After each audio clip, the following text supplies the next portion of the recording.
mind treatment. So take a deep breath. Let it out. Continue to take deep breaths. And let it go. Whatever it is as you exhale, let it go. Whether it was the day, the job, the people, the traffic, the body, whatever. Let it go. Be right here and right now. It's the only place you will ever be, and the only time that there is. And in that present moment of mindfulness,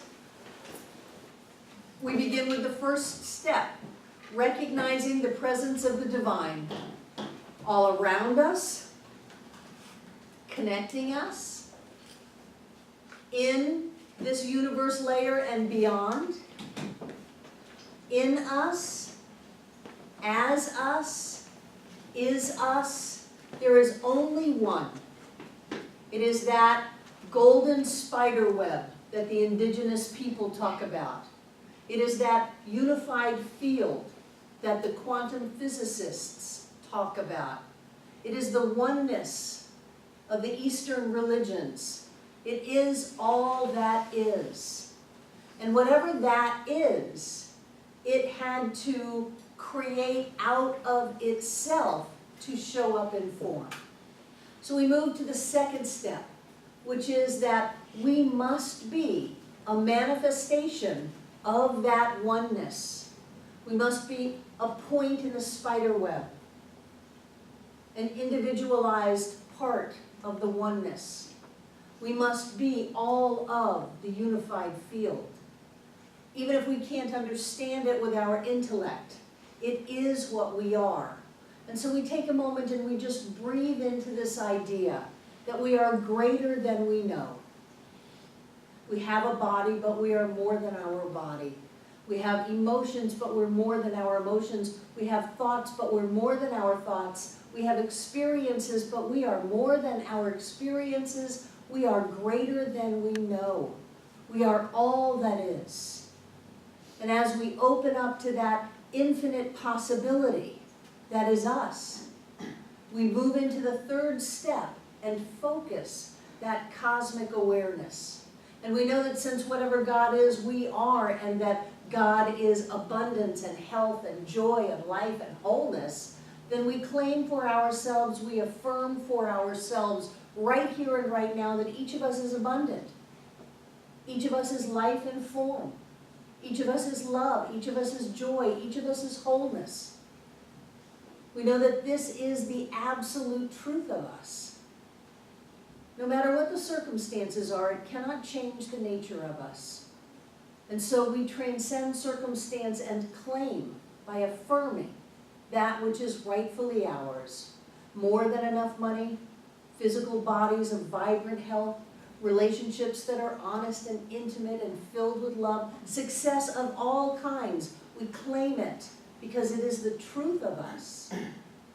And now that we've got it, everything that we ever wanted, we move into the fourth step, which is gratitude. Yay! We're grateful. We have an attitude of gratitude. We live our lives so happy and grateful now that we've got all this great experience on planet Earth. Life is a blessing. We are so grateful. And then we move to the fifth step and just let it go. We fling it out into the universe. We release it into divine mind. We turn it over to love and law. We let it go. We've done our work. And the only thing that life can do is take that which we have known, create it into form, and bring it back to us. So in that letting go state, we simply say, and so it is. Thank you. Thank you. Welcome, welcome, welcome. It's not raining, it's not cold, so I will just personally be grateful that you showed up in class tonight. I'm happy to see you. And I am looking on the bright side. I'm looking at the full seats. Good, good, good, good. I believe you have a new attendance sheet. So let me just make some things clear. This is an ongoing class, and we're going to talk about that a little bit more later. even though there was some concern last week that the attendance list was ending tonight and people wanted to know if this was the end of class, no, it was just the end of the attendance sheet. So I believe that Nancy created a new attendance sheet today that goes through December 22nd, which is when we break for Christmas holiday. So class, this time, class a la Barbara is just ongoing for now. We might have a new class come January. We'll see how we do between now and Christmas and whether or not that state of embodiment that I really wanted us to have as a community has been manifested. I want to do just a little personal announcement here. Those of you that volunteered for helping set the Friday night celebration and commitment dinner up, I've got Margaret, Breezy, Karen's doing flowers, Sandy and Becca. Did anyone else volunteer to do that last week?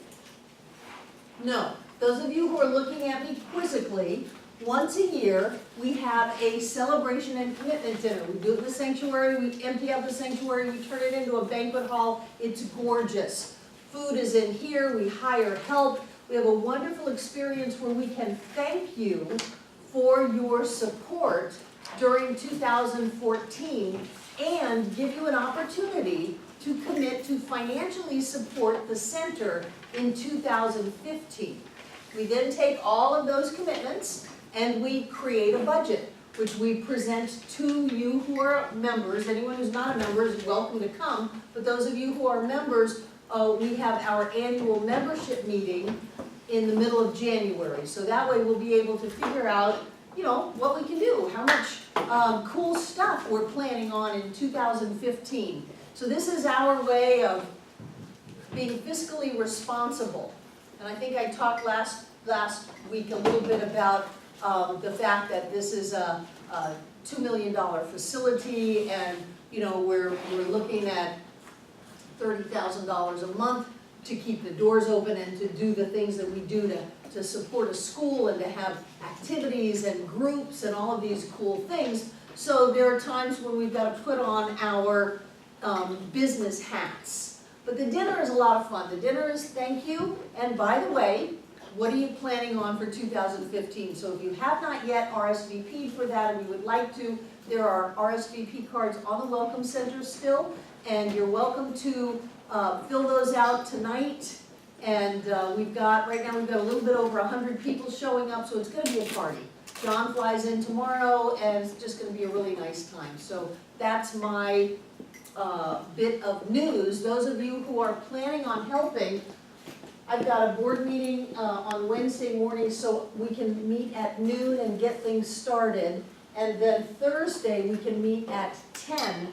And Karen's going to be doing flowers. If anybody wants to help do flowers, you could do that. And we'll put the final touches so that Friday we're not running around trying to set tables and move tables and chairs and all of that. We can be relaxed. It has always been my dream to get in the hot tub before the celebration and commitment dinner and come over here not only beautiful, but rested and relaxed and have the paid staff have everything all handled and all of that. So that's what's happening this week. Great. Good dream. What? That's a nice dream. It is. It's a great dream.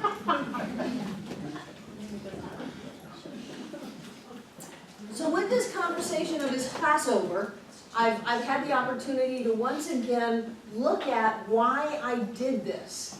How many of you are looking at going in Practitioner 1 in September? 1, 2, 3, 3 of you. So what this does is throws caution to the wind, because we have broken out of the mold of these are the classes, Barbara, that you're supposed to teach. You know, I don't do well with that, but I was good. I taught pretty much every class over the last 4 years of all of those choices. And what I found is that we were losing our edge in terms of actually having our lives show it. Remember that old song, if you're happy and you know it, then your life will surely show it? If you know truth and principle, it's going to show up in your life. So when I saw people who could discuss abstract spiritual concept, but they bounced their check at the same time, I realized there was some incongruence going on. And my commitment to you is to give you what I know so that your life gets better and better, so that you're happier, so that you're healthier, so that you're more prosperous, so that you're more successful, so that you have more joy in your life. That's my commitment to you, and it definitely supersedes any curriculum or structure or whatever. So I want to have a check-in as to how we are doing. And what I want to know is this working? Since the beginning of September, have you had discernible changes inside and outside? And I would like to go back to the old model of prosperity class and coming up and sharing and just talking about how this different way of shifting, of not complaining, of moving into gratitude, and then I was gone for 3 weeks, and you had the practitioner panel, thank you. The practitioner panel, you had Linda's prosperity workshop, and you had Lissa Rowe on the 4 agreements. So those were additions to it, but I really want to know what is different about your life, because frankly, that's all I care about. I care about if you feel a lump, that you know what to do. If something happens, that money that you were depending on doesn't happen, that you know what to do. If someone gets angry with you, you know what to do. That is so important to me, because if we don't have that, we don't have anything. So I would like to open up the mic and invite you to come up and share what's different since the beginning of September. Consider yourselves invited. Come on, Ken. So David's not here, so we don't have the handheld mic. Just hold this close to your mouth so they can hear you. I guess I'm different. The way I think is different. The way I expect is different. I probably shared with a lot of you about my retirement. I'm getting retirement from a company I worked for 30 years ago. And I haven't worked there. I only worked there 2 years. And when I first moved here, I gave up my practice and just came here to take care of my grandchildren. And I was really worried about money. I mean, worried, obsessed, everything. And I started tithing, which scared the crap out of me. And then it just snapped, and I just trusted. I trusted, and I let everything go. And that's when my pension came in the mail. I mean, out of the blue. I had no idea this was going to happen. And it blew me away. And I'm like, this stuff really works. And 4 Agreements was one of my favorite books ever. But when Lisa came and talked about it, it kind of renewed it. And that's what these classes do for me. It just renews everything that I want to keep up here. And I find if I don't come, it kind of dwindles. And this kind of helps me rejuvenate when I come to class.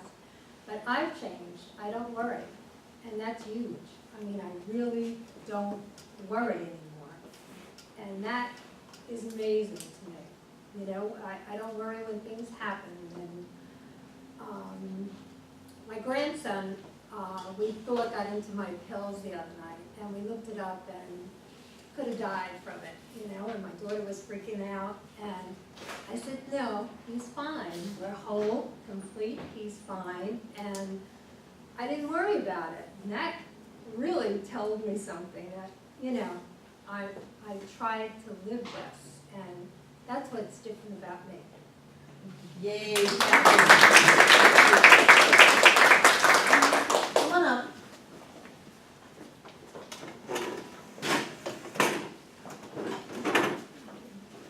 I love all the classes. I love you doing whatever it is you ever do that I'm there. So I'm always grateful for that.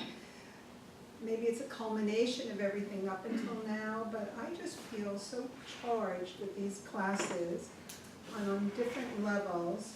The level that I'm grounded and secure in myself and the teaching, and there's a knowing that has just settled in. I've been known to be paranoid and be afraid of things, really, really afraid of things, and it goes hand in hand with the no complaining, that when I feel a complaint perhaps bubbling up or looking at a situation that seems to frighten me or be negative, I remind myself that that's not the way it is, that it is fine, that there are other choices, there are other alternatives, that different things will happen to me and about me that other than what those fear thoughts were.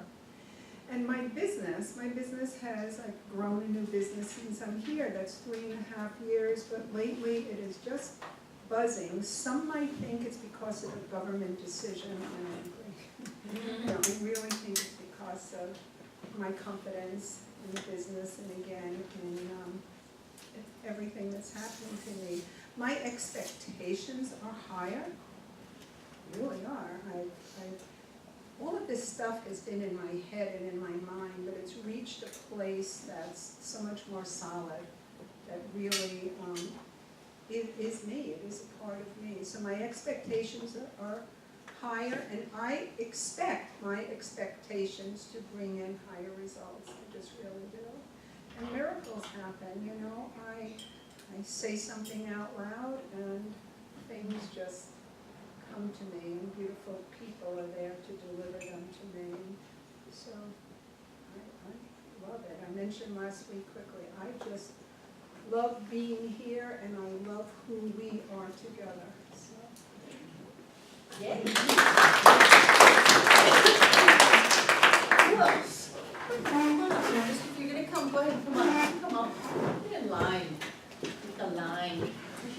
Well, since September, I would say that my life is getting happier and happier, and in areas that I didn't think were possible.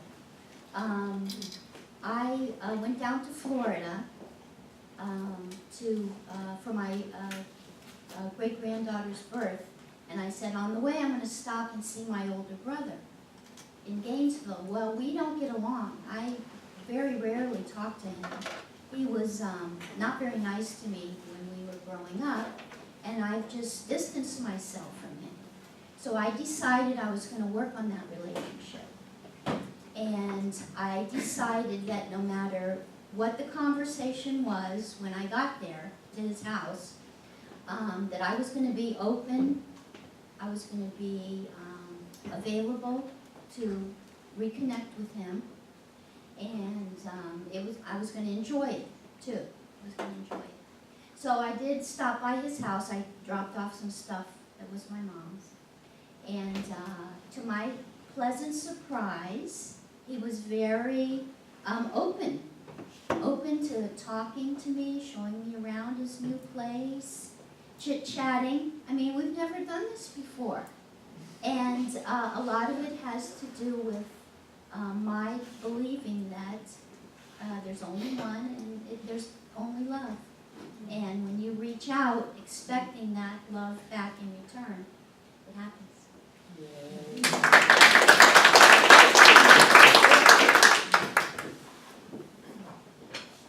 Elaine and I started coming to classes in March of this year, not knowing what classes were about, but knowing that we needed it. And so the firewalk at the prosperity class was amazing, the energy. It really shifted me. And so there were some other classes in between, and then September came, and a friend of mine took her life in September, and I thought, how am I going to make it through this? But it was really interesting because I know from being with you, and I know from what Barbara has said and some other things that I've read, that my friend was okay, that I was just grieving, missing her. And I passed through that in like 3 or 4 weeks, which is amazing to me. And so in October, I kind of settled down, got back into the groove of life. And just this past couple of days, we went to an arts fair, one that we have attended those types of fairs several times. And I found that my experience and my perspective and who I want to become has shifted so much since the one we attended in the spring. I was really amazed at how interested I was in being more positive and being different than the person that I was in the spring. And I really believe that these classes have been the thing that has helped me move into a new awareness of who I want to be and who I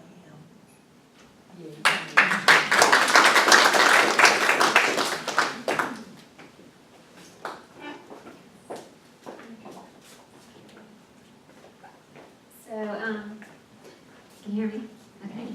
So I just finished my second week of my new job. Woohoo! Yay! It's been a long time coming. And even if I didn't come to the meetings on Monday every single day, I, Lori Anthony, know that God is the source of all supply. Money, God in action. I did that over and over and over. And it was to the point where the words just came without even having to think about it.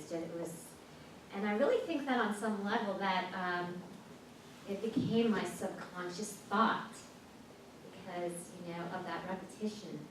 And there wasn't room for the negative thoughts because I was repeating that to myself and it set the tone. So I would do that in the morning and through the day. And normally when I start a new job, it's a real struggle for me because I don't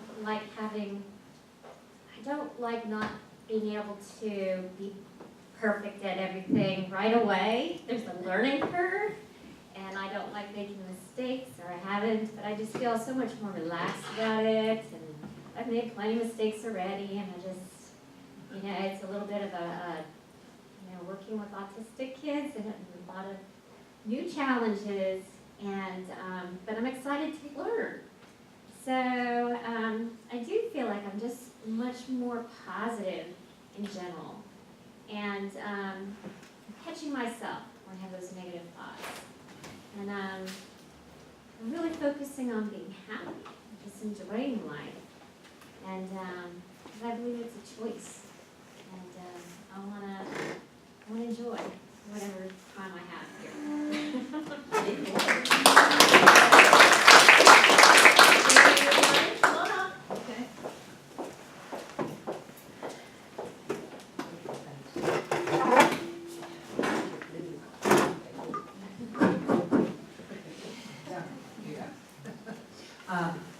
My name is Jane, and I've been focusing on family for pretty much lack of family.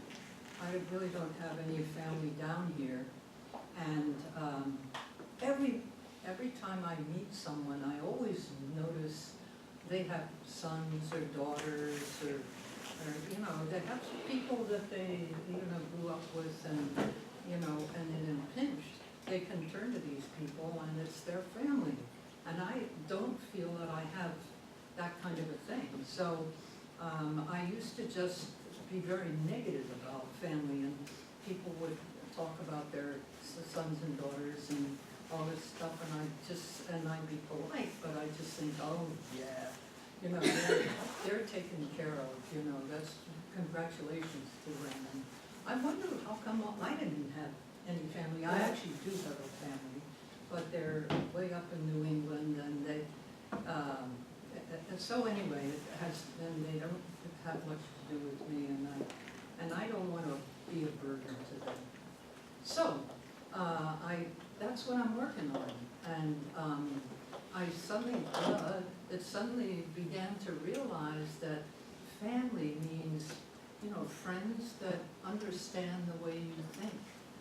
And that's all the people here at our center here. And I love to think of this class and the other classes, and I just, you know, I am making progress in accepting people as you know, family, or as family, and that's, it doesn't have to be a you know, relative or anything like that. It can just be people who understand you and you understand them. So I'm just thrilled with the classes, and I just thank you and Barbara too. You're doing a great job, and I am just very appreciative of, and actually I went to UNCA, and they had a play, and it was the most negative, you know. Okay, and I'll quit in a second. Most negative, it was supposed to be very dramatic, and I almost fell asleep during it, and then I looked, and here was one of my, there she is, Susan. And everybody seemed to like this extremely insulting way of looking at people. And Susan came up and she said, boy, was that boring? And I said, oh, gee, you know. And it was so wonderful to find somebody who thought the same way I did. So.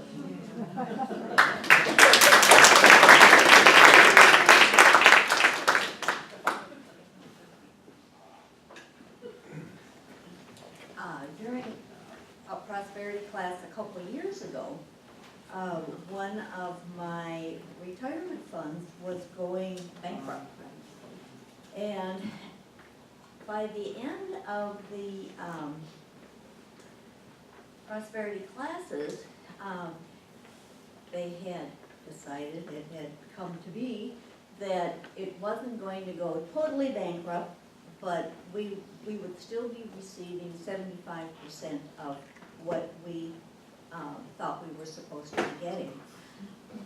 Since then, at the end of the second, or this past one, all of a sudden in the mail I got a check for $1,200 from them, and I don't know why, or I never heard what this is coming to be, but every month I get what would be my 75%, and then there's always an additional amount.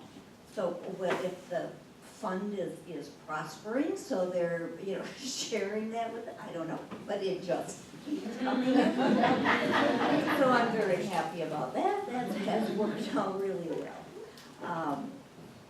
And then in the last couple weeks, a friend of mine has been trying to have a confrontation with me, and I want to have a conversation. And so going back over all the principles and thinking back and forth and where am I? And I know that she is perfect just the way she is. And how am I responding? Because I'm perfect just the way I am. And I know in the next couple of days we will be having this conversation. And I just really feel solid and secure that I'm going to be able to respond in a loving way and know the right things to say, that it's just going to go very smoothly and it's going to be just fine.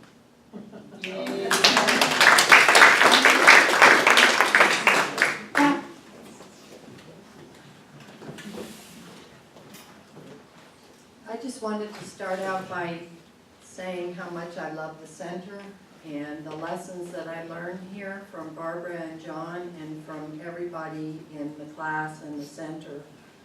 This place has been my lifeblood for a couple of years now. I'd say mostly for the last couple of years, and I've been working on the lessons since I've been coming here, But this year in particular, I decided that I was going to stretch myself and place a lot of faith in what it is that I've been learning and become a bigger person and fill a bigger space. And I've had so many blessings come in my life this year, I don't even know where to start saying thanks. I have so much to be thankful for. I go home feeling happier than I've ever felt before. I feel so lifted when I come in here and come to class. I could be having a dog day and come in here and I go home feeling like $1 million. I came in service on Sunday. I had so much energy after I left. It was really difficult for me to just kind of settle down. I just felt like I wanted to go, go, go, do all day. So I just love coming here. I love practicing the lessons. It's made a huge difference in my life. I feel like I'm a totally different person. I go home and I feel like I'm a new me. I'm a new me. And I just love it. And I thank everybody in the class for sharing, because that's how I learn so much, is hearing everybody's stories, and just the fact that I can say how I'm feeling and share my experiences with everyone without worry of rejection or condemnation or opinions or anything like that. It's just, it's worth more than you could ever put a price on. Just, I feel like we're kindred souls. So I thank you.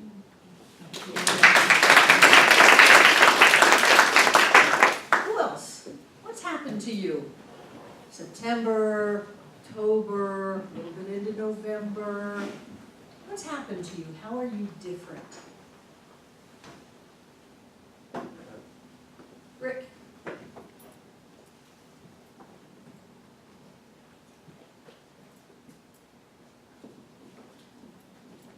Well, my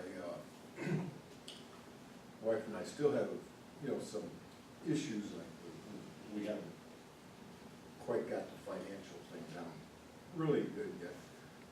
But personally, I've noticed, because sometimes things get a little bit rocky, with my wife and I.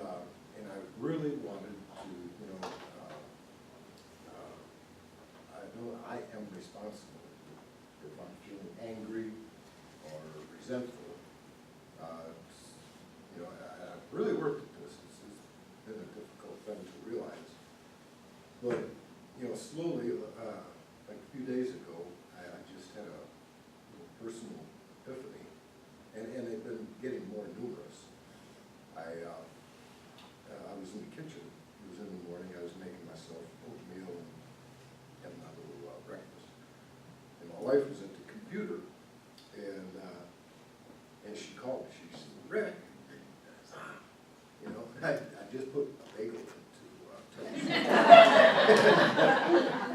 And I went in there. There was a computer glitch that she wanted help with, and I came back in the kitchen and I remembered my bagel, and I saw smoke coming out. And I was like, oh. And I realized when I was saying it, I said it loudly, very loudly. I said, "Oh, damn, my bagel's burning."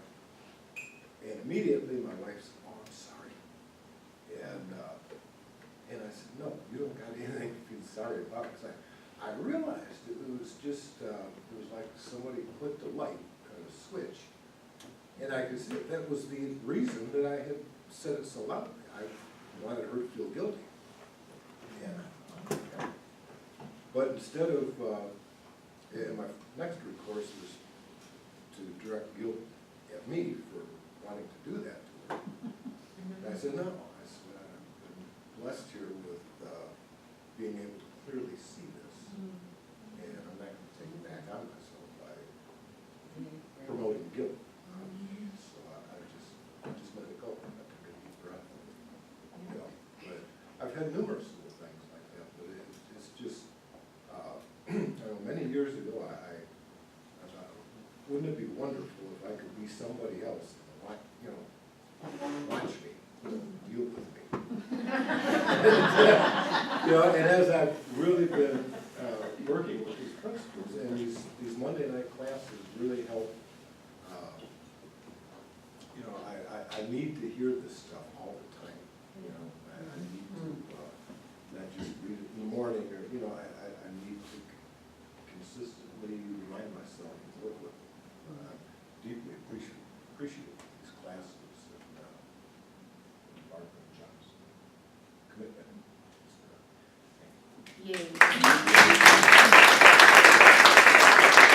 Go ahead and say, who else? Come on up. I don't want to hear about UFOs though, okay?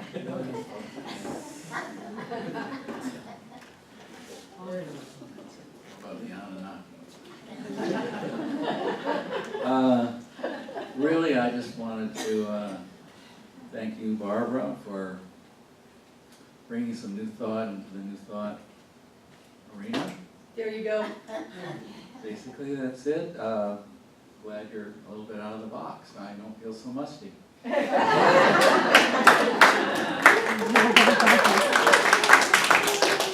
Who else? These are big, big things. Jane, you have been coming to this center for years, and you have stood in this room and said, I have no family. No one would know if I was dead until the stench of my body notified the neighbors. And I would say to you, look around, you have family. And to have that connection and to be so welcoming and so loving, that's huge. That's huge. I'm thrilled. So am I. I'm thrilled. And Margaret, to see you have a connection with our brother, I mean, no one knows the magnitude of that, but me, is amazing. And because you're sending love out before you, then it greets you when you get there. Yeah. And Patty, to have someone who not only transitions, but transitions through their own hand, always brings up a lot in us. And for you to hold on to these principles and use that as a way to move through is huge. And Susan, thank you for having North Carolina change the law, since it wasn't about them, it was about you. I'm very grateful. New jobs, how long have you been treating for that job? Over a year, Yeah, at least a year. right, right. And Darcy always stretching, always stretching. Always. Always.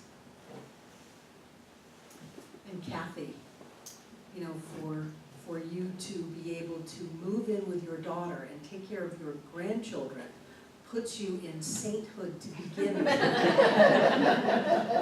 And then to be able to do it clear, to bring this awareness of spiritual principle into that. And Deb, where are you? Oh, yeah. You know, for you to be able to change that, I too was involved in a retirement fund that did go bankrupt. So having put my life back together again in future tenses after that, I really admire the way that you have hung on to and prospered through that. These are real things. I'm just looking to see if I missed anybody. These are real things. And Rick, God bless you, thank you for picking your wife instead of a bagel. You say these are little things? No. These are the things that divorces are built on. So you decided not to blame, to be at peace and to be in love, and not to blame yourself either. That's huge. You know, has anybody ever been to therapy? How many years do you spend getting to these kinds of things? You spend a lot of years. So does anybody else have anything they want to share? Donald, come on up.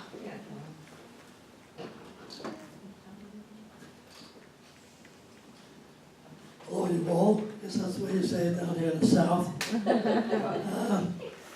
My getting up here and speaking to you as a group is a very big accomplishment for me. You know, I used to think I had to be quiet and out of the way, but my work had sort of changed things around. I forgot all about living, about worrying. When I was working, I used to have a lot of fun. I did physical therapy for 40 years, and I made a lot of people laugh. I also made a lot of people walk, so that's a big accomplishment for me. So I figure I got another 20, how many years? 23 years and 3 months to go. I'm at coming up to the big 7-7, and I figured why not have more fun and have the world have more fun too. So I decided to quit worrying and get living. Yay! And so I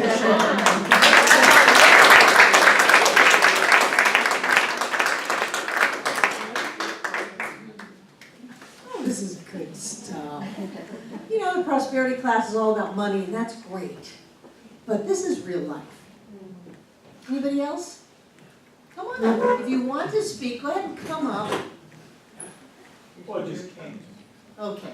Or if it just comes to you, just Yeah, pop up. So I don't know what I'm gonna say, like most of us come up here, don't have a script. And mine was, I got the distinction about worry is a lack of imagination. And for me, I'm a big science buff. I like Cosmos. I don't know if anybody's seen the new series with Tyson. He was mentored by Carl Sagan, who did the first series back in '86. And it has really touched me to realize what we know about the known universe at this point versus back in '86. And you just realize how immense it is, and that we're all star stuff, and we're all connected, we're all one. And so you just have to use that imagination that you pick up and apply it into what you see, and it's just a feeling. I'm just happy. I'm just happy. And I really, I was gone last month. I was pretty much out camping for a whole month every weekend. And watching the leaves turn. Really enjoyed that. Really out in nature, and then coming back here after 4 weeks of not being here. And it was just a joy to be here. Like when I first came here almost 2 years ago in March, when I walked in that door, I knew I belonged here. There was just no doubt in my mind. There's nothing has changed in an arena. So I'm really appreciative and grateful to have Barbara in my life and all of you as I get to know each and every one of you as time goes by.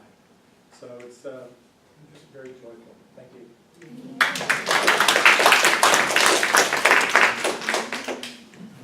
Who else? Who else? I know your lives have changed. Come on up. Karen and then Sharon.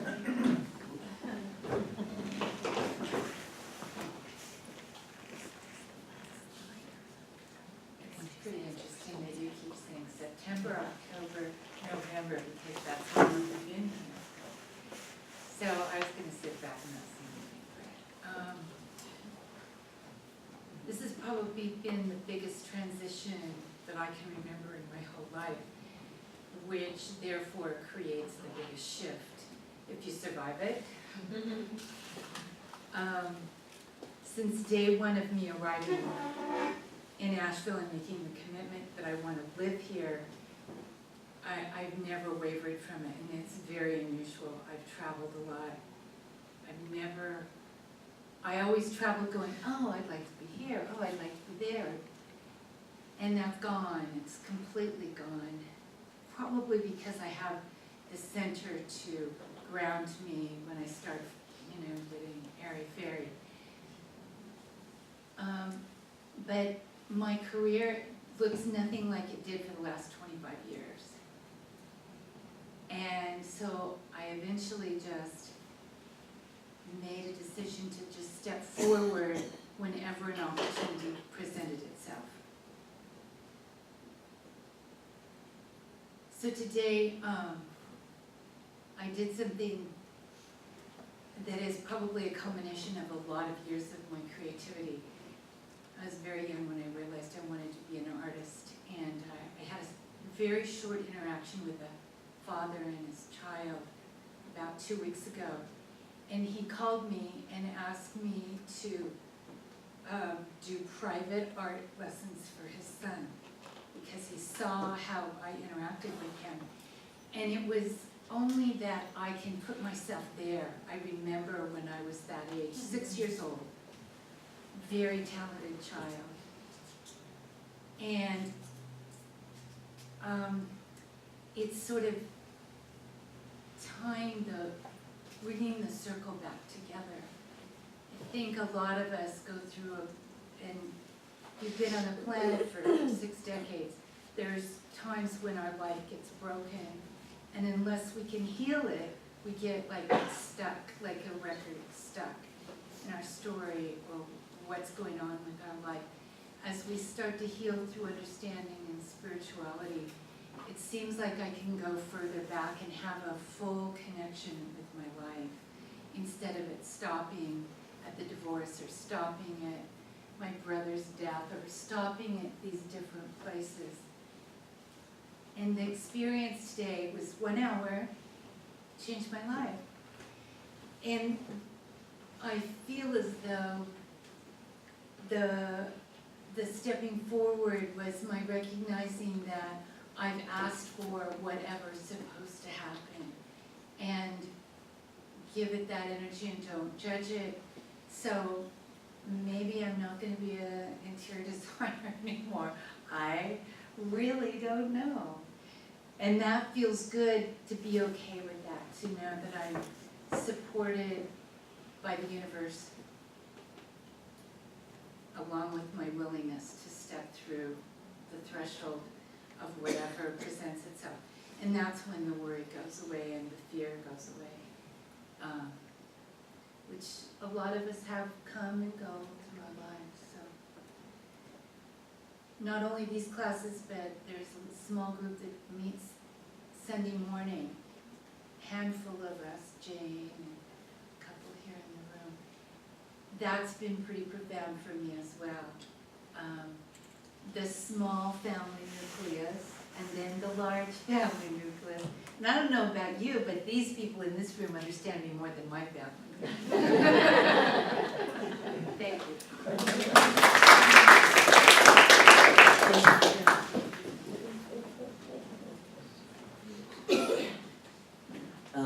Well, I'm Sharon. I've been sitting here trying to think, okay, how am I gonna say what I wanna say?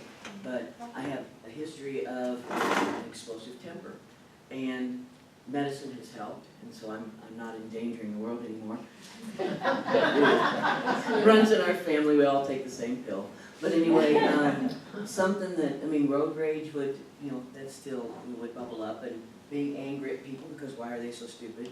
And, but after being in the classes, and I love the prosperity, that I really, really look forward to. But things will happen, and I have just like a split second of, gonna get angry about it, and then it's like, let go. And that feels so good to just let go. And a couple weeks ago, I nicked off the tip of my finger, and I did let that go, because I don't have the tip of my finger now. But what was so amazing, and I wanted to tell him at the urgent care how amazed I was at me, not to brag on me, but just, I know my temper. Any other time, half of the kitchen would have been gone. Way in the past, before the medicine, half the kitchen would have been gone because of my explosive temper. I would have been so mad at how dumb this was. And instead, I just looked at it and I said, oh shit. And then as it started bleeding more, then that word came out a little bit louder. And then, but what I did was then just got a rag, pushed it against my chest, stopped the bleeding for then. And then my biggest worry next was just, how do I get my seatbelt hooked? I would not leave the yard until I could get the seatbelt hooked. And every time I let go of the thing, the rag, my hand would start bleeding bad, and so I couldn't do that. I told a guy today, I said I was going to go to the fire department just around the corner from us. And he said, yeah, for help. And I said, oh no, just to get my seatbelt hooked. That was okay. But just the fact that every time I start to think, I really thought about somebody, about how stupid they are, or why are they dressed like that? It goes away. It just gets it's almost like it's erased right away. And I blame that on the facility. It's your fault. But now I can stand people, and people can stand me, and it's so easy to be. Well, like I'd said when I first sat in on some class thing, was my barriers were up when I first came here.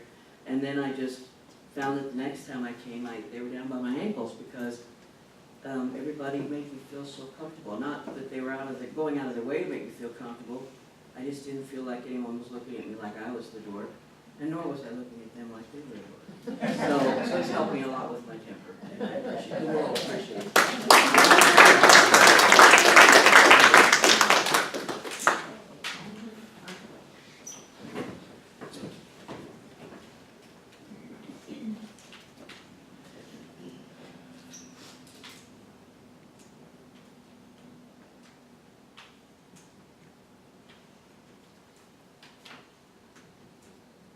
You want a clip?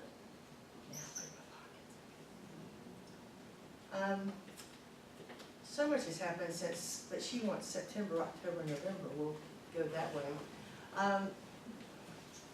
Guess just in the last couple of months, things have just been, you know, that thing too, where you just kind of let things go and you accept things and you go. I had a very confrontational letter sent to me, and, you know, I had the opportunity to send back love rather than, you know, anger or whatever. And then there's some situations going on to where I've been able to shift into gratitude and go, wow, this is a good thing. This is a,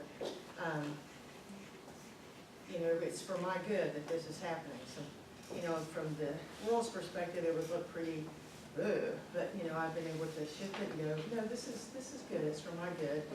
I had an epiphany. I was going to do my life story for a group of UNCA students, and saw this burning bush on the corner. And what was fascinating about it is that the one side of the burn was brilliant red. I mean, it was just so red, beautiful. But then the other side of it was green. And I kind of looked in puzzlement, and the side that was green was protected by the trees around it. And it just went, wow. In order for our brilliance to really show, we've got to be exposed to the elements. And by being exposed to the elements and being able to take, you know, these teachings and the love of the people here, that we can allow our brilliance to show, you know, and that's been a lot of what's been going on the last couple of months. And I had the most incredible opportunity this past weekend. I went to Charleston, I've been doing Healing Touch, and now a Healing Touch apprentice, was able to serve a battalion of Vietnam vets, Marines. And my father was career Air Force and also a Vietnam vet. And to be among those men and women and the families that were there, just that, I don't know, but a lot of things came up, you know, the fact that I hadn't forgiven my father for leaving the way he left. I mean, I go by the Veterans Graveyard. He passed away in a lawnmower accident after 2 tours of Vietnam, and I just go, 2 tours of Vietnam, you let a damn lawnmower get you. But anyway, but you know, just that, the unforgiveness came up. So I had to really forgive, you know, my dad. That I you know, forgive you. It's okay that that's the way you left. But just being in that circle of those men, and you know, I realized that you know, that the service that they gave to the country, and just an incredible opportunity that probably I wouldn't have taken a couple of months ago. But when the opportunity came, I was like, let's do it. So I took off to Charleston this weekend by myself. No, I wasn't by myself, but you know, there was, I'm never by myself.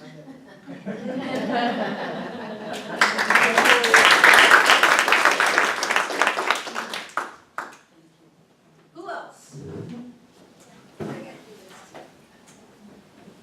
Awesome. Yeah, we'll go back a little further than 3 months. I believe it was the very first class we came to, and right here at the front, and it was before class started, and I don't know what the occasion was, what I was talking about, but I said I hate it for Barbara called me on. And over time, I have said that type of thing less and less and less. And it has gradually come to my awareness that I'm at choice. I don't have to just react to whatever in a negative manner, that I can choose how I react. And last week we talked about, I was going car shopping the next day. And I did. And they just were unable to do what I thought I wanted them to do. So I chose peacefully to keep the car that I have. It's only got 26,000 miles on it. I don't need a new car. I just buy a set of tires, that's all I need. But obviously there have been a lot of shifts because people that I've known since 1969. And our relationships have ebbed and flowed and ebbed and flowed, and it had been kind of on a big ebb. But in the last couple, 3 months, she's actually been calling me and suggesting we get together. And we both have November birthdays, and this past Saturday, we had a big combined birthday bash at her house with all her family and some other friends. So it was great. And other people are reacting differently to me, so obviously I'm changing.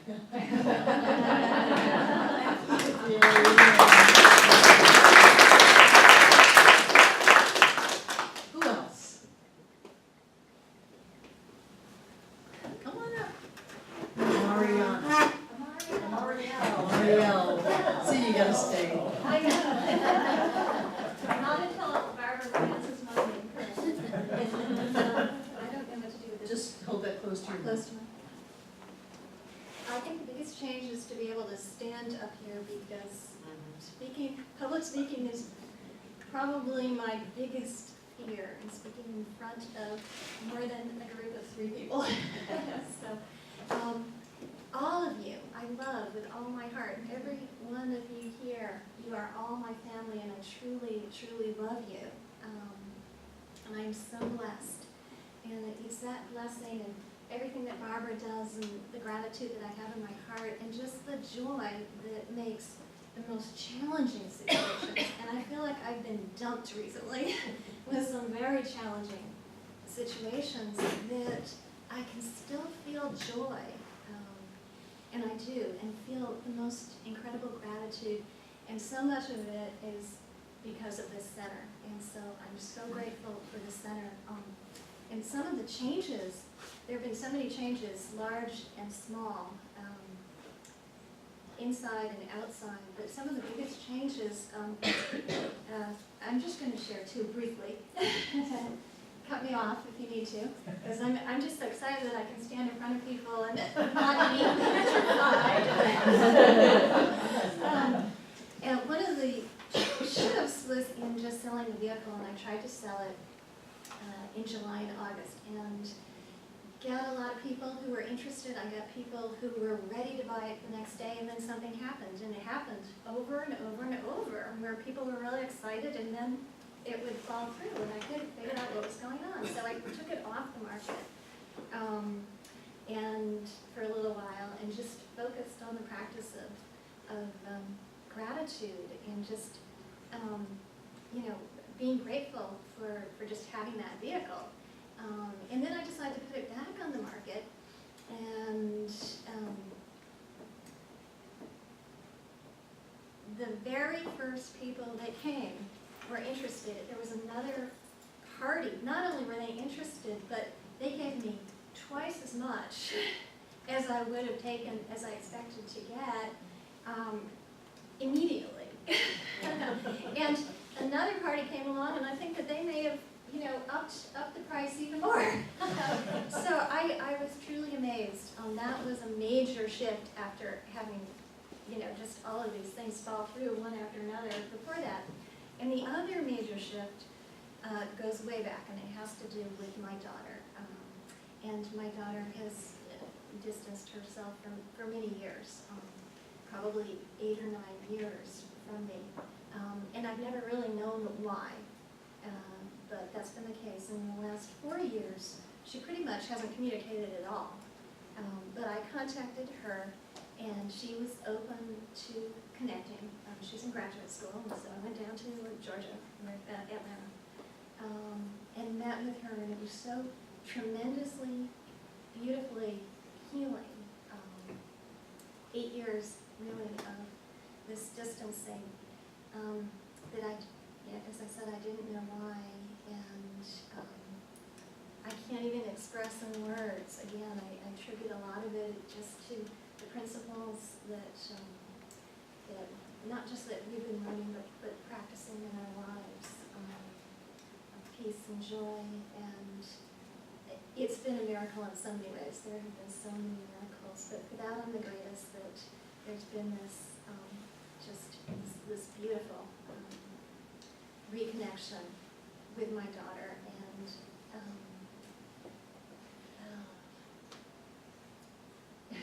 I'm so grateful. And I'm grateful to all of you again. I love you all. Thank you so much.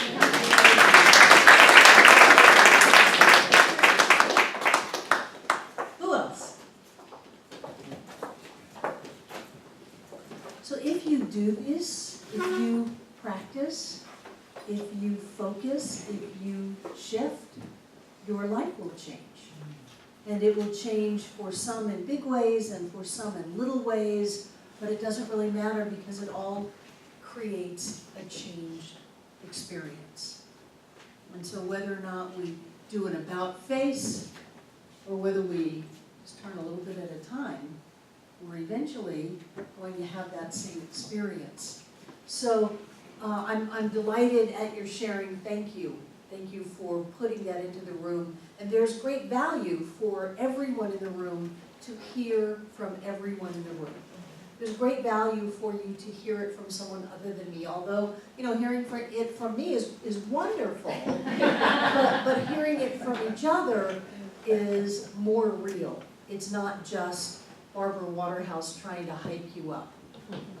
I had a call today from someone who was at the celebration yesterday when I talked about being grateful for everything, and they called and said, I cannot be grateful for my job. I hate my job.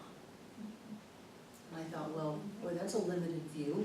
So you can either find something to be grateful for your job or leave your job, one or the other, and so by the time the phone call was over, they were grateful for their job. And I thought, what a switch. And I think that they wanted to be grateful for their job, they just needed a little hand-holding. They just needed a little encouragement to let them know that it was possible to be grateful for that same exact job without having to leave it. That's what I'm kind of making up this process as we go along. The idea of shifting consciousness, for me, is really an umbrella idea of all of metaphysics. Because the name of the class is The Art of Shifting Consciousness and Changing Your Life or World, one or the other. Changing your life. So when we can shift consciousness, when we can shift our perspective, when we can shift our thoughts, our feelings, this idea of having mastery of your feelings, being able to generate a feeling is such a big deal that when we can shift that, then we set spiritual law in motion, and that shows up as something different in our lives. And so this idea of shifting consciousness and getting used to the feeling. Remember, we had that feeling. We showed the pictures, and there was a feeling that went with that. So when you're shifting. When you get it. Rick knew when he shifted from, I'm going to blame you for bothering me because I have breakfast going on and a bagel, and I'm going to blame you, the woman that I love and want to spend the rest of my life with, I'm going to blame you, to, I'm not going to blame you. And I'm not going to blame me. What a huge shift. That's a shift. When you go from road rage to, I'm going to let this go, it's a huge shift. And then we started working on some very basic spiritual stuff, like shutting your mouth. It's like, that old thing, if you can't say something nice, don't say anything at all. Well, if you can't say anything that's going to aid to the creation of your world, then close your mouth and develop the discipline, because there are a lot of people who do not have the ability to, or they have the ability, who do not want to close their mouth. They want to complain, they want to blame, they want to be angry, they want to be upset, not realizing the price that they pay for that. So we learned how to stop complaining, and many of us are getting through the 30 days is going to be a lifetime experience of focusing on not complaining, and that's a good thing to do. You know, what else are you going to do with your thoughts other than go, oh, I'm not complaining and I just complained, okay, day one. And then we moved into this idea of gratitude and being grateful for things, and we paired up and we talked to each other about what we were grateful for. And remember how it went from writing the list of I'm so happy and grateful now that, and I asked y'all how you were feeling, and I knew this was a setup. But yeah. And then we paired up and you read that list to someone, and the noise level in the room just got really, really loud. And how are you feeling? Oh, we feel great. We feel fantastic, because we showed that to someone else. And there is something about being together and having someone else see us as this happy, joyous, grateful, spiritual being, and then we get that recognition, and then we can give it back, and there's this unleash of power that comes from us. And it sounds noisy, and it feels very rambunctious and energetic, but what we're doing is we're connecting with another human being in the truth. And so we did that, and what I want to do now, since I'm making up this process, I want to put it into action. I want to put it into action and actually have our lives focused with joy and gratitude and thanksgiving and shifting and love and clarity about who we are, and to bring it into activities in our world. Not just keep our mouth shut, not just write out our paper every day. And how did you do with your paper every day? Good, good. And how did you feel with your paper? Happy. Great.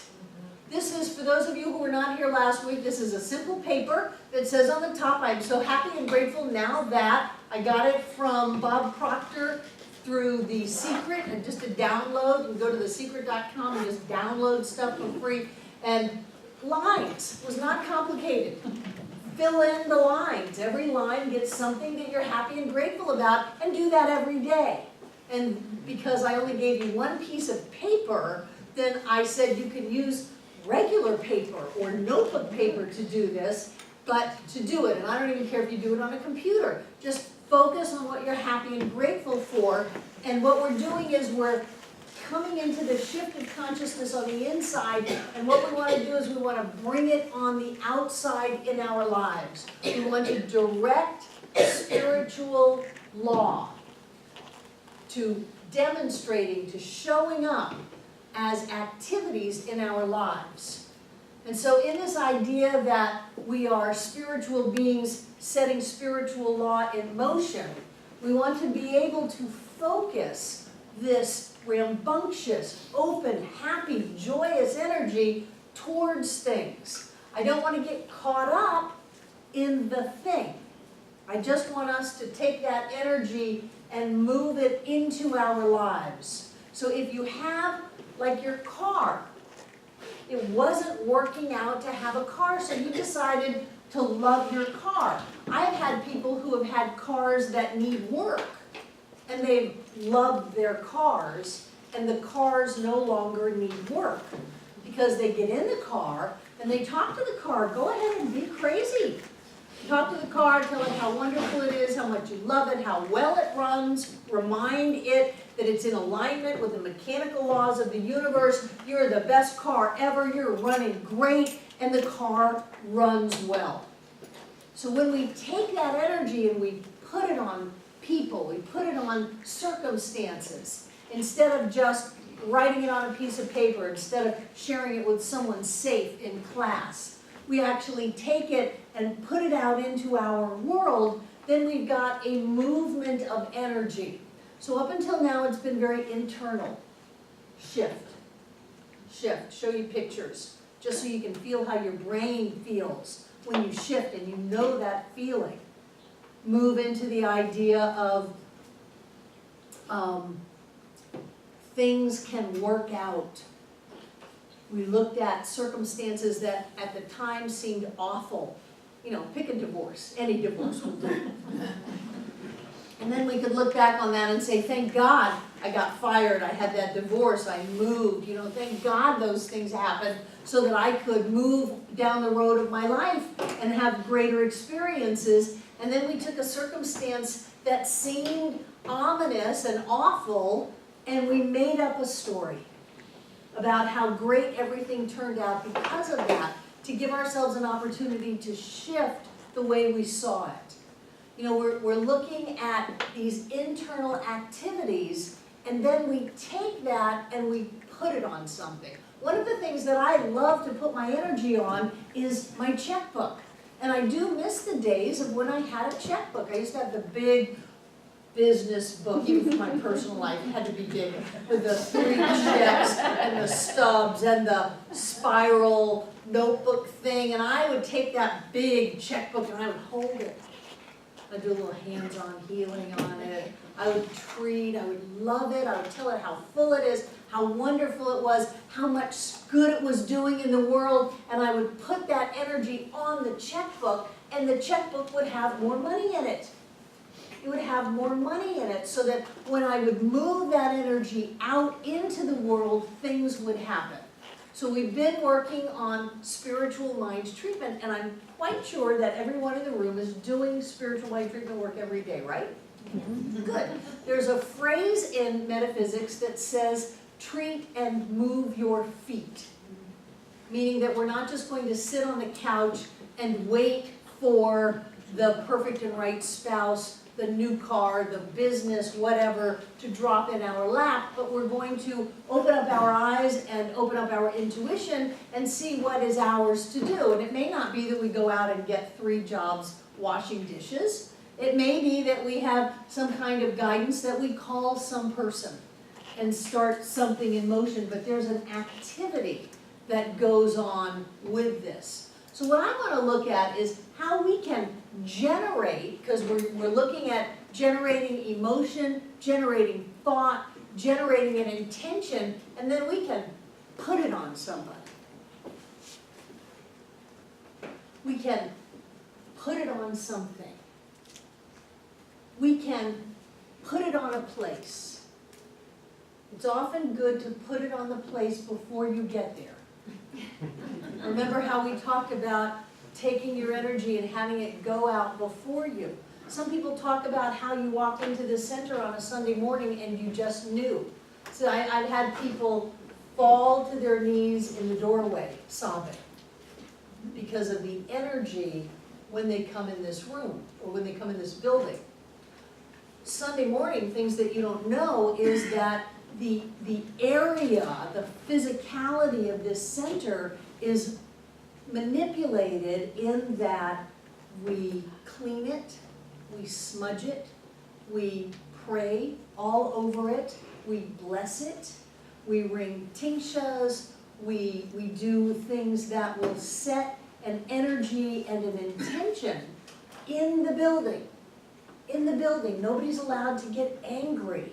I had a fight with musicians in the sanctuary on Sunday morning, and that was just a real opportunity for conversation for months about the sacredness of this space and how you don't get to bring anger into there and then mess up my vibes, especially while people are in here. We don't do that. We have an intention that there is a holiness, a sacredness here, because somebody sooner or later is going to walk in the door and they were considering leaving the night before. And they walk in this door, and so I feel like I have a bit of an obligation to create as clean and clear a space as possible, so that every word that you hear, maybe not in here, but at least in there, is spot on in principle, it's positive, it's loving, it's open, and then you get that. Can you imagine if you did that in your home before you went home tonight? Mm-hmm. Can you imagine if at least once a day you generated this energy of gratitude and love and shift that this was the most amazing place in the world, and you put that in your home, you put that in your car, you put that in your shoes before you put them on, that you put it out to the mall before you walked in there, that if you're gonna meet somebody for lunch, you take the time to really get clear on why are you meeting them for lunch? There's gotta be a reason for it, so you get clear on how grateful you are, how happy you are for them in your life, how much you are loving this, and then you take that energy and you put it on them. What I wanna do is I wanna go from having an internal experience to moving it out into our world. Before you answer the phone, if you just take a breath and send whatever energy it is to that person that is calling you, you will have a much better phone call. If you're in sales, before you pick up the phone to call somebody, for God's sake, get clear about who it is you're calling, about how grateful you are, how wonderful this is, how much you're feeling fantastic. Don't talk about how they dropped the ball on the last order and then call them. All you're going to do is bring forth from them a dropping of the ball. So in that idea of you're getting used to generating energy now, lifting it up, we want to put it somewhere. Because we are spiritual beings living in a spiritual universe governed by spiritual law. Period, end of story. We are attracting to us, we are holding a mental equivalent, there is a vibration, however you want to look at it, there is only one, and whatever that infinite absolute oneness is, we are a part of it, which means we are it. The only drive that that absolute can have is for evolution, for expansion, for growth, for health, for prosperity, for wholeness. You've already got that wave trying to move your life forward. Sometimes all it does is to take a crack in the door to let the light in. So before you do anything, take that energy and set your intention and watch how things change before you turn the key on in your car. Before you go get gas, before you go to the grocery store, nothing happens by accident. And if you start taking control of the outer area of your life by filling it, infusing it with so much love and joy and happiness and clarity and an expectation of good and only good coming back to you, you will find things shifting dramatically. How many of you were here yesterday? That was great. You were. You gotta get naked. You gotta get naked. With someone if you want, but you gotta get naked for yourself. You gotta get naked in the mirror. And you gotta get beyond all of those ideas that say you're less than. When you get up in the morning, put that energy on your body. I'm so happy and grateful that I still have my fingers, you know? That little tip of your finger is fine. I'm so happy. I'm so happy. We had a wonderful woman come to the center in a wheelchair yesterday. God, I hope she comes back. I don't know of anybody who was more joyous in this entire building. She was so filled with joy. I just wanted to stop and look at her. You know, and some people would say, oh, poor her, look at the wrongs that life had given her. No, she's perfect, yes. I was really moved by what you said, and I know you say it every week, and you welcome people into the sanctuary, but for some reason it really struck me yesterday that these people may never come back, but they were brought here for a reason, and our lives are changed, and their lives are changed. Yes. And it was like real, I could feel it. And it made me feel grateful for everyone that was there, regardless if I would ever see them again, because, you know, I didn't see everybody who put their hand up. But it's again making me aware of the day I walked in and what has happened to me since. and then they have that experience. Right, right. And how cool is that?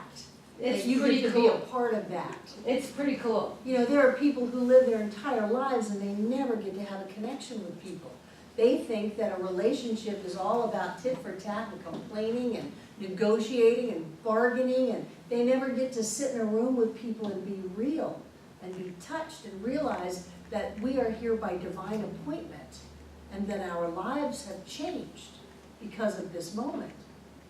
I mean, for me, that is the best thing about being a minister, is that I get to intersect with people at amazingly intimate and important moments and get to share that moment with people where we are all changed. So if we're going to do that, let's not just leave it to race consciousness, and let's not leave it to our subjective mind. Let's go ahead and generate and fill and then walk in. And let's do that with ourselves. Take your body, fill it up with light, fill it up with love. I have this process that I do that every cell in my body has a happy face on it. I got it from the Simonton's Getting Well Again book way back in the 70s, where they first did visualizations for cancer treatments, and it worked best with children, and they would use a Pac-Man, because that's the video game of the day, and the Pac-Man would gobble up the cancer cells. So I take every cell in my body and put a happy face on it, and I have a light coming from it. And so every cell in my body is happy, and it has the wisdom and intelligence to know exactly what to do. It's a very smart cell. The cells in your body are really, really smart. They know what to do, and they have everything that they need, and they easily release that which no longer serves them. And I do that. And so I set my physical body up to be healthy at a cellular level, to let it know that it gets to be healthy. And then when I look at myself in the mirror, I compliment myself. I fill myself up with that energy so that my physical body responds. If I'm dragging, if I'm bloated, you know, if I'm, I think my height actually changes sometimes. If I'm not feeling tall in life, I can shift that by putting this energy in me, by feeling happy, by feeling grateful, by feeling energized, by feeling that there's a shift going on in the way I perceive myself, in the way that I present myself. And my body responds. My body responds to that. If you're in a relationship with somebody, before you see them, think about how great they are. Generate this energy. What I like to do is look at it as if it's kind of like a love ball, and then put it where I'm going. So if you're going to meet somebody, if you're going to lunch, if this is a date, if this is a business meeting, put all that energy on them. Make it go out into your world. Because it's all energy anyway. It's all make-believe energy. And then walk into it and see what happens. Put it in your house. Ernest has this whole thing about how to be in your home. He says your home should be filled, overflowing with love. You should spend time every day filling your home up with love and all of the people in there. He didn't fight with his wife. He filled his home up with love. And then he went home. Or then he got out of bed. Or then whatever. So what I want to do is I want to practice taking this from an internal kind of a thing into an external kind of a thing, and I want to watch how we are shifting the experiences on the outward in our lives. You know, take your debit card and love it. Fill it up with so much money. Fill your, and it's different now because we don't have that big checkbook, you know, we've got illusionary, energetic, electronic money, but it's still money. So whatever it is that you're doing before you go to the ATM machine to check your balance, fill that bank account up with money. I remember in the prosperity class, Sharon, when you came in and said, there's all this money in my bank. You got $37,000 put in your bank. And you said, there's all this money in your bank. Get that energy going. Put it in the bank account. Put it in your body. Put it in the people that you're with. Put it in your pets. When I look at Bliss as a pain in the ass, she is. And when I see her as this wonderful being of love that happens to still be two, and she's working on it, and she's doing really good. And there are certain things she needs, like toys and bones and attention and play and all of that, and she has a right to that. When I see her as that, that's what she is. When I see people in my life like that, that's what they are. And it's always our choice. We were in here, the cleaners come on Mondays and couldn't find the broom. Where's the broom? Someone said, stupid people, they lost the broom. And I said, no, these are hired out outside cleaners. I said, no, probably someone took the broom out of the mechanical room to sweep off the front steps because there's been a lot of leaves. So we had, sister care here on Thursday night, we had band practice, who knows, we had class on Saturday morning, who knows where that broom got used in an act of loving kindness. So that person in all of their love swept off the front porch or swept something, maybe something spilled and they swept it up, and now where would they have put it back? With that different frame of mind, we found the broom just like that. But if we go, we're never going to find the broom. That broom is gone. It's gone into the abyss. But if we can shift, not complain, have words of gratitude that whatever happened with that broom had to do with cleaning, so God bless them. I'm so happy and grateful for people who will clean up a mess no matter where it is or what happened. And then we shifted that and it showed up. So when we can shift that, when we can move it and actually focus it in on things, then things change to a great, great, great extent. We do this big thing, spiritual mind treatment. Nobody really knows what it is. Nobody really knows why people heal. Perhaps it is simply generating a sense of love and putting it on them. You can give your picture to the monks somewhere far away and they'll pray over them. They've got thousands and thousands of pictures and people get better. People have healings. Well, what is that? They didn't do a 5-step spiritual mind treatment. They generated some kind of sense of well-being and somehow transferred it to all of those pictures, which were linked with that golden spider web, we are one, to the person who was experiencing the physical dis-ease. You call it an instantaneous healing. So what I would like to do is heal our lives. There is nothing to heal, only truth to be revealed. So what we do is we generate that feeling. You've been practicing it. You're happy, you're grateful, you're shifting. You're not complaining, you're trying to see a different scenario. Maybe the space aliens came down and they needed the broom to ride on, I don't know. But they went and they smacked Putin on the head over in China and all of a sudden there's world peace, Who knows what that broom's role was? Shift the focus and then take that energy and direct it somewhere. And I want you to play with this, and if you need a visual, generate the energy, get it like that, and put it on yourself. Or generate the energy and put it on somebody else. Put it in your checkbook, put it in your body, put it in your home, put it on people, put it on circumstances. If you're going into Ingles, put that energy into Ingles before you walk in there. If you're looking for a parking space, before you pull in the parking space, put the energy in there. Generate this thing, whatever it is. It's an internal process. And then move it out into your world. And watch what happens. Phone lines are very conducive of love balls. They go right to the other party. They do.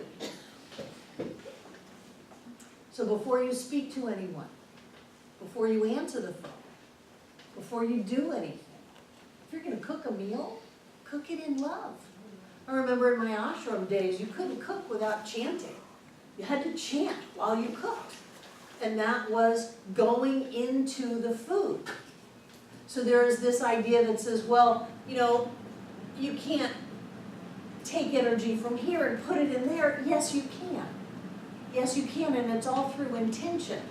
And so what do? We vibrate at the level that says this is the highest flavor and nutritional value and aliveness of this squash, this zucchini squash. And then the zucchini squash rises to that. Instead of looking at it and going, oh my God, this isn't organic, it must have pesticides all over it, I'm gonna eat it and die, it's poison. Don't do that. Everything is vibration. Whatever it is that you're thinking about doing, put you out, the best of you, the highest of you.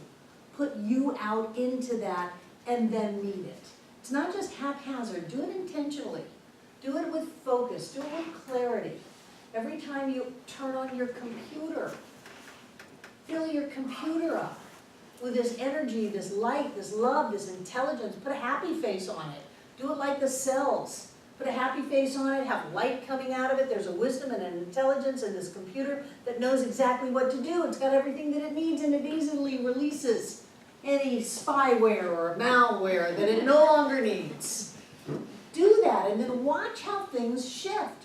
And what this does is it challenges your subconscious thought pattern. Because even as we're writing out, I'm so happy and grateful now that, even as we're not complaining, we have all these years and years and years of subjective ideas of how life is, and the fight or flight comes in so easily, and race consciousness overlays that with all of these other people and all of their limiting beliefs. And so what we want to do is we want to hold our awareness into mindfulness every second of the day, or as much as we can. So do the I'm so happy and grateful. Tell people how grateful you are. Post it on Facebook. I'm so grateful. Carrie does that every day. It's beautiful. I'm so happy and grateful that the sun came up today. I'm so happy and grateful, whatever it is, and then generate that feeling and send it somewhere. Move it somewhere. And watch how it is right there when you show up. Don't go into stuff naked without energetically. You know, get your own back. Don't go into a situation where you're just, whatever happens is what's going to happen. Don't leave it up to other people's consciousness to decide whether the sale goes through, whether the buses run on time. I don't know what you might be moving into, whatever it is. Take the energy, move it in there, put yourself in there, clearly highest and best of you, and then when you walk in there, that's what you get. You up for it? It's a game. Life is a game. And so we might as well play it where we win. And the way to win is to only have you greeting yourself. And the you that greets you has to be the best of you. It's got to be the loving you. It's got to be the grateful you. It's got to be the you that feels really good about being you. Susan. Something funny. I got a new cell phone number today. And I walked in the other room and I told my son I got a cell phone number. And he went into a whole dissertation of how I might be hooked up to some doctor's fax number or some criminal who. I was like, it's my cell phone. Why? He said, well, you never get a new number. Somebody before has always owned this number. So I listened to it. I thought I threw it over my shoulder. The first call that I got on my cell phone, they were asking for some man's name, and I said, that person is not at this number. Could I ask why you're calling and who this is? Did you call the right number? So they recited my number. It was the right one. It was a collection agency.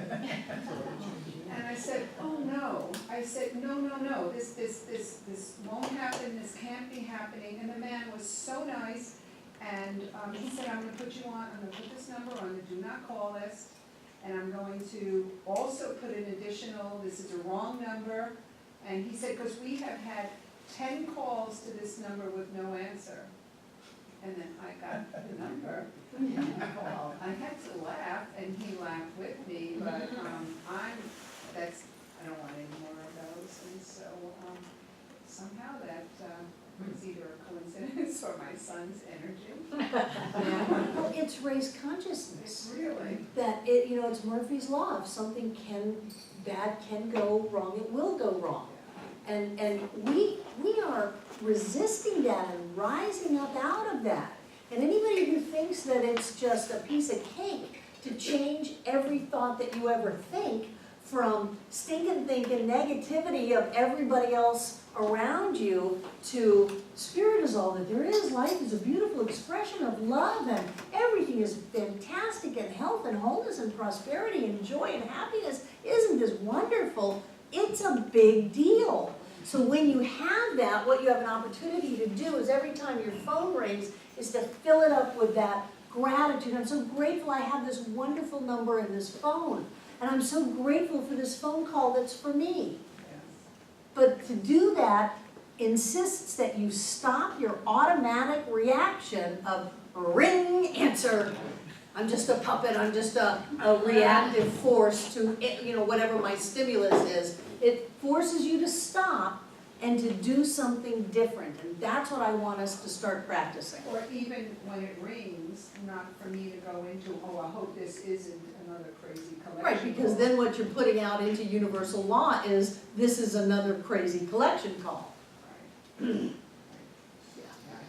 I used to have a situation where the phone would ring and I would just forget what I was doing. I could never get back to what I was doing when the phone rang.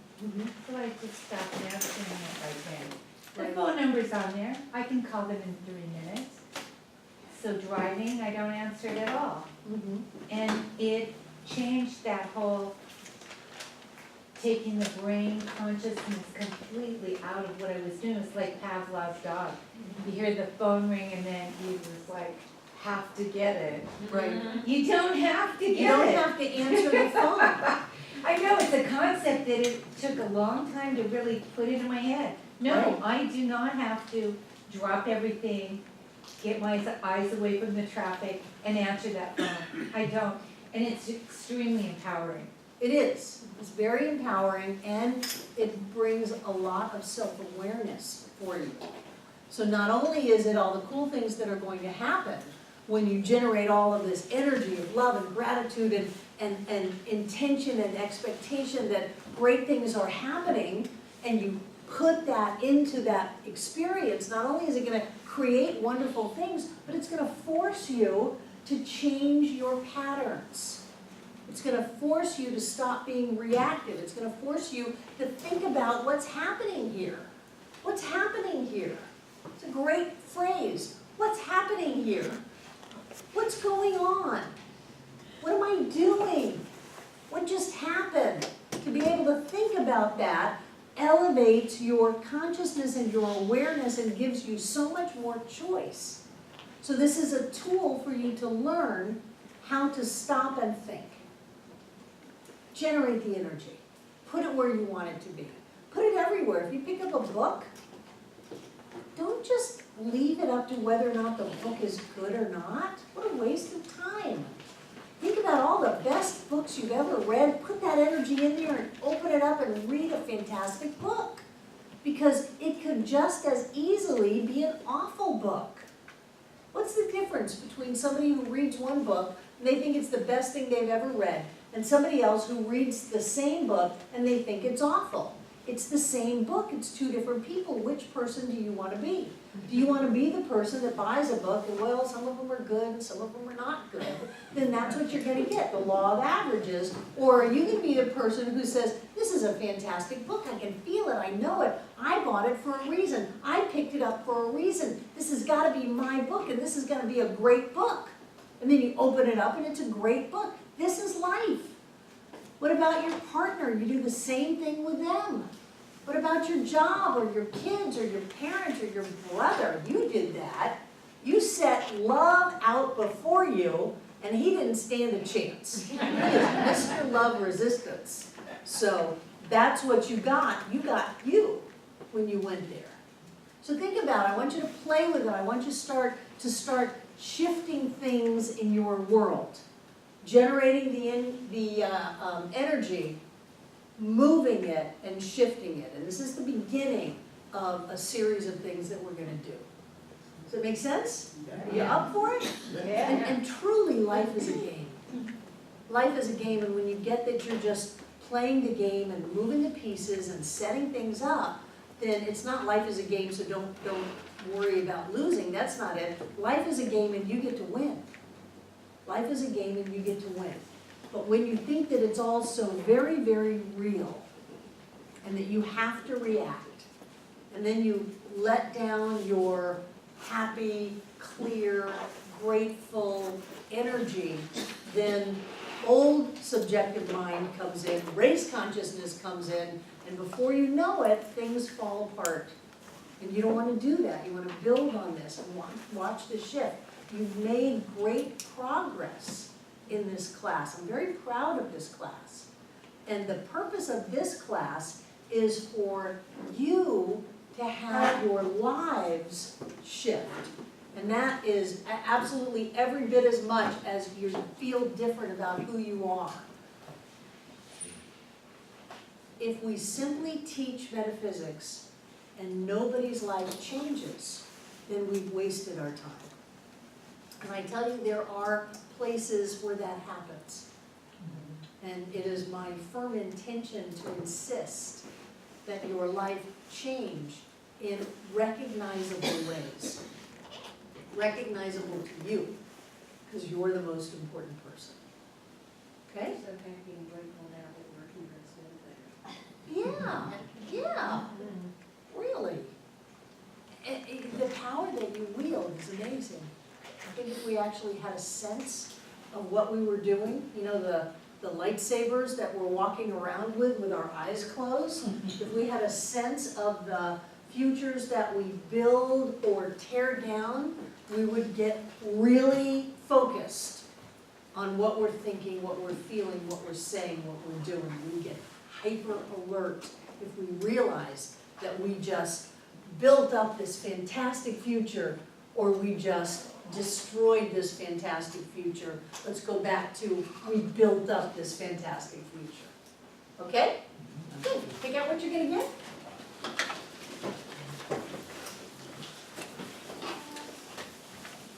John will be speaking on Sunday. He's going to talk about Thailand and tigers and all kinds of things. It's going to be a fascinating talk.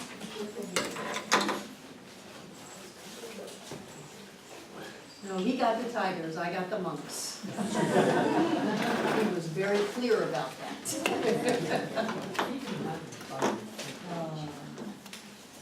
And what I know is that in this oneness, there is infinite abundance. And so our very natures are created out of that abundance and prosperity of all of life. I know that our bank accounts are created out of the same substance that the stars are. That we have more money than is countable. That we have more blessings than any one life can hold. I know that we live and move and have our being in a universe that supports our every desire, our every thought, our every intention. And so we open this evening to accepting all that life has for us. We are created out of the greatness of the divine. We are created out of the best of spirit. And so we live that life, and we live it specifically with vibrant health, with more money than we know what to do with relationships that are honest and open and loving, with doors that open to us, our way is made clear and everything is set. We step into that life filled with blessings.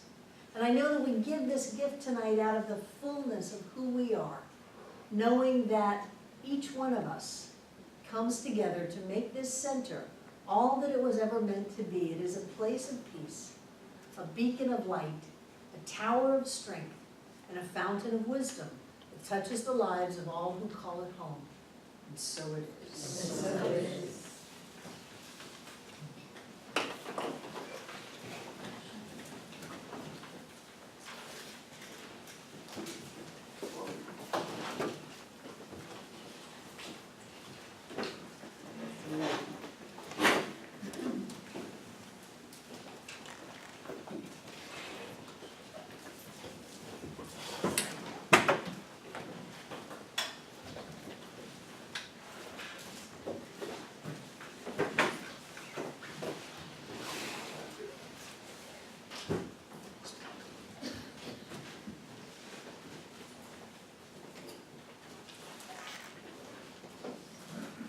So yes, everything in here is blessed.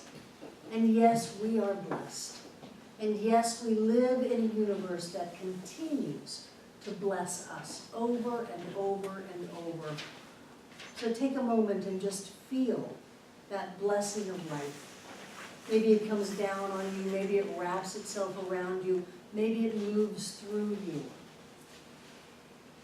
Blessing after blessing after blessing. Infinite love. We are precious. We are perfect, just the way we are, whole and complete in every way. And that love and light that we are moves out into our world to enlighten it, to raise that experience of love. Wherever we go, we bring that love with us. We leave it behind and we are always wrapped in it. And so it is. So I love you, have a wonderful week. Thank you those of you who are coming to help.